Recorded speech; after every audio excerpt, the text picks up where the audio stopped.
সুপ্রিয় দর্শক, জাতীয় নাগরিক পার্টির এনসিপি মুখ্য সমন্বয়ক নাসিরউদ্দিন পাটোয়ারি বলেছেন, পদত্যাগের বিষয়টি গুজব।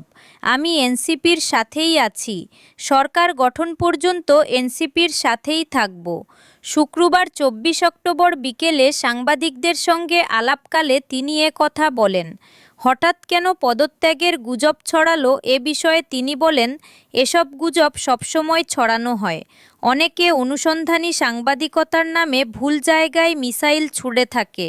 সত্যিকার অর্থে আমাদের যা প্রয়োজন তা হলো আগের আমলে দুর্নীতির যে ধারাবাহিকতা ছিল, বর্তমান সরকারও ঠিক সেই একইভাবে সচিবালয় থেকে শুরু করে আমলাতন্ত্র পর্যন্ত সেই ধারাবাহিকতা অব্যাহত রেখেছে। তিনি আরও বলেন, কোথায় দুর্নীতি হচ্ছে তা সবার জানা।